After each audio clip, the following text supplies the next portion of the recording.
Selamat datang di VUCA World, Mas. Demikian ucapan singkat dari seorang pakar foreign policy yang setiap minggu datang ke kantor tua saya di Bilangan, Jakarta Selatan. Dia sudah senior, umurnya di Bilangan 64 tahun sekarang. Secara finansial dia sudah freedom, rumahnya hanya berjarak 500 meter dari SCBD yang luas dan asri dengan halaman lebih dari 1000 meter. Pajak tahunannya 400 juta. Bayangkan, dia mengatakan kayak sewa aja punya aset di tengah Jakarta. Dan ke kantor saya sebulan minimum sekali. Kantor saya tua, namun kalau saya ke sana pasti jadi tempat tongkrongan. Sebulan paling 2-4 kali saya ke kantor tersebut. Paling buat ketemu para komisaris tua dan rekan-rekan senior. VUCA World itu apa, Pak? Demikian saya menghentikan saat menandatangani dokumen pekerjaan rutin saya di sana. Mas, harus tahu saat ini dunia lagi melakukan keseimbangan baru. Bergeser dengan cepat pendulum kepentingan. Dia mulai menjelaskan sambil duduk di sofa di hadapan saya. Dan saya juga pindah ke sofa dari meja kerja tua saya itu. Dia melanjutkan. Dulu Romawi, Bizantium, Babilonia bisa ribuan tahun berkuasa, menguasai kehidupan wilayahnya, hegemoninya. Sekarang 70 tahun Amerika berkuasa sejak Perang Dunia Kedua. 5 hal yang didominasinya sekarang hanya 2,5 saja. Sisanya sudah diambil negara lain. Bayangkan, apa nggak murka itu Amerika? Romawi selama 1000 tahun baru di-challenge, ditantang 8 kali oleh bangsa lain. Dan Genseric yang paling berhasil memukul terak Bizantium. Amerika ini baru 70 tahun sudah keok. Ini kesempatan kita bermain, Mas. Demikian senior saya ini dengan berapi-api bercerita. Saya nggak suka dengan politikus saat ini yang di Senayan, di kabinet kerja saat ini. Mereka malah ngetek ke asing, bukan ambil kesempatan. Tuh, malu saya, kesel saya. Negara kok tidak bisa menghasilkan negarawan. Wah, Pak, kalau yang terakhir ini beda, Pak. Oligarki memang begitu dan nggak pengen mereka tergantikan. Saya balik bertanya, jadi VUCA World itu apa? Dia mengangguk-angguk kepala lalu dia melanjutkan. Tahukah cara mendominasi dunia? Dia bertanya. Tahu banget, saya jawab.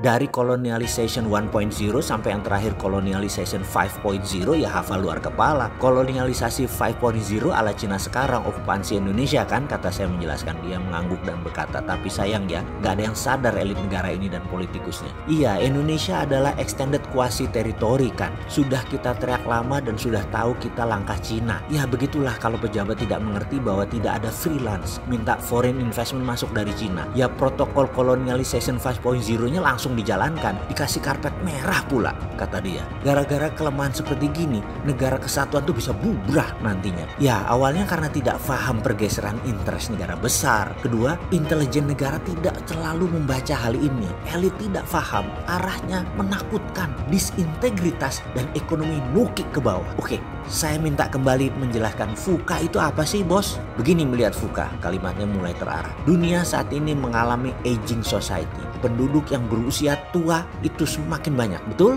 Saya mengangguk. Masuk ke dunia artificial intelligence, robotik, blockchain, dan bioteknologi. Nantinya tidak perlu banyak manusia yang bekerja. Hingga unemployment dari tahun ini ke tahun depan meningkat tajam. Plus efek corona dan ini merubah bisnis model dunia. Tapi untuk menjalankan protokol itu dunia harus di-reset, harus di-restart. Ini bingungin kalau pemerintah masih menganggap semua ini biasa, bukan wartime. Pasti nggak kebaca hal-hal seperti ini. Pasti bubrah semua sendi bernegara. Beda kalau mau membangun kekayaan pribadi tanpa jabatan, tanpa korupsi, tanpa warisan. Ya nonton aja videonya si Bosman Sontoloyo itu, Road to Billionaire. Selesai urusan. Kalau bernegara ya harus paham apa isi para negara preman itu otaknya. Kembali ke urusan geopolitik dunia. World domination country terus bersaing untuk survival of the nation masing-masing. Untuk survive negara mereka. Mereka rela makan negara lain. Dan hal itu biasa. No guilty feeling, no hard feeling. Kita saat ini melihat negara penjajah itu tangannya terbuka. Hebat deh kelakuan pejabat tersebut. Dan mendapat pujian fansnya lagi. Lah bingung kita.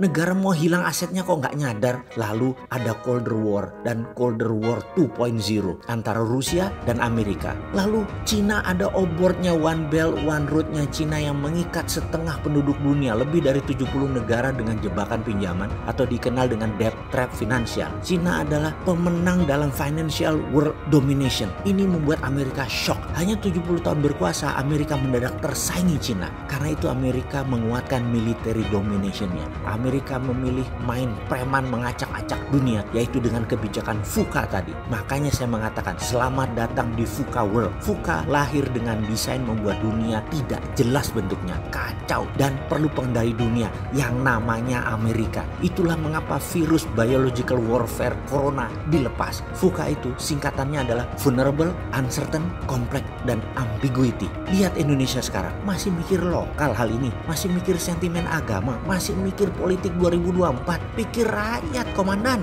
melek dikit lah, jangan naif-naif banget bernegara.